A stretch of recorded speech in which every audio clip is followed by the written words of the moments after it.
Enjoy a Pyrenees tasting experience for yourself.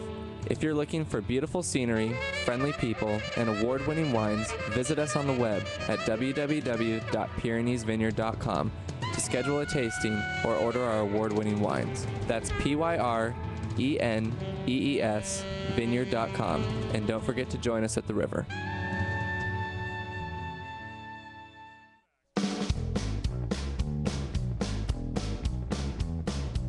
Welcome back, ladies and gentlemen. Fred Dwyer here along with Michael Horn. It is my view that Herman Cain has some heavy-duty problems. No, you're not the only guy believing that. There are other talk show hosts that have been commenting on this, so your feeling is shared by others. Well, it is. It's in the pipes, and it's interesting because when you take a look at who shares these views, it's just not in the mainstream media because it's never going to be talked about so much. But a lot of people are now talking about it. It's very clear, and we have a couple of bites here from talk show hosts. This one is from Keith Larson, and Keith has this to say about it. Number two, you clearly knew that there was a something, even if it's an entirely false accusation. You know that there's a something. You're running for president.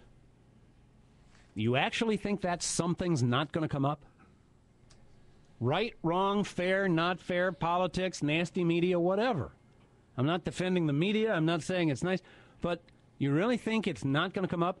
And so it does come up, and that's the best you've got in handling it, is to, sort of stumble with it for a couple of days, which only draws it out. And he's going to try to make it out like, well, the organization just handled it. I had no idea. Hey, I'm not buying that. He was the head of that organization. He's the CEO of the National Restaurant Association. Somebody makes an accusation against him, and the person's paid off and leaves the company, and he never knows that. He never knew again from that moment forward if that woman continued to work for the company or not. Come on. Well, it's common sense. This isn't politics. This is just plain old common sense, rudimentary math. 2 and 2 is 4. It's not 5. These are things. This is what a CEO does.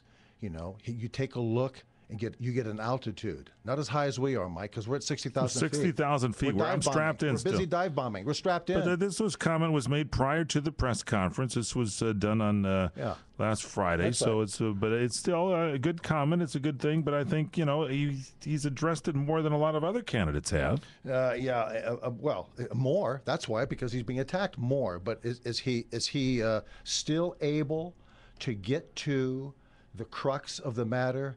To where, look, he has to know one thing. He has to know I've got these problems that are going to show up. I was charged with sexual harassment. For him not to know that's going to come out and be prepared for it is ridiculous. He wasn't prepared for it. Just the way he's been talking to people, how he's been talking, tells me he wasn't prepared for it. It's that simple. And if he's a CEO of the United States, if he's the head guy, if he's our guy in the White House, then I think that it wears badly on him.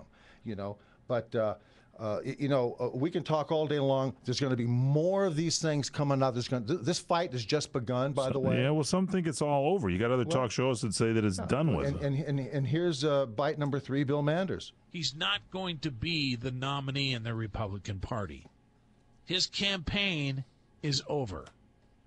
And it's over because they're making too many big mistakes. There you go. And that's the reason. It's that simple. He's making too many big mistakes. But you know something, as they say, as Yogi says, it's not over till it's over. Well, there's another debate here. It was past his prologue. We got to see what the public thinks, and we'll see what happens. It's my hope that the American people stick with him and don't let this attack on his character blow him out of there. Here's the thing: there's the polls. I don't know how much you believe in the polls, but the new poll is out saying if he ran against Barack Obama, Obama would win. So it's like he may get the Republican nominee, but if he went head to head with Obama, Obama's going to win. And to me, that just can't happen. The economy is too tanked to stand 4 more years of Obama. Well, let me just say something to you. If the American people today, right now, don't know that any one of these Republicans would be better than Barry, Muhammad Atta, then we're finished. Yeah. It doesn't make any difference at all what happens to anybody. I mean, the here. economy's tanked. You talk about blaming Bush. It's been almost a whole 4 years of a new president, and where's the change? Where's the hope and where's the change? It's nothing. Yeah. It's worse.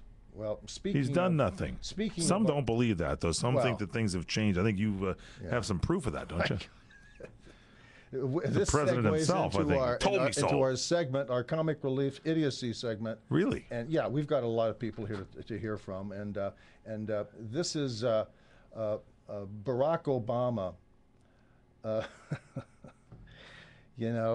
talking about the economy. Number 4, Tommy. Well, I think the thing I'm proudest of is having stabilized the economy, even though it's not where it needs Terrible. to be.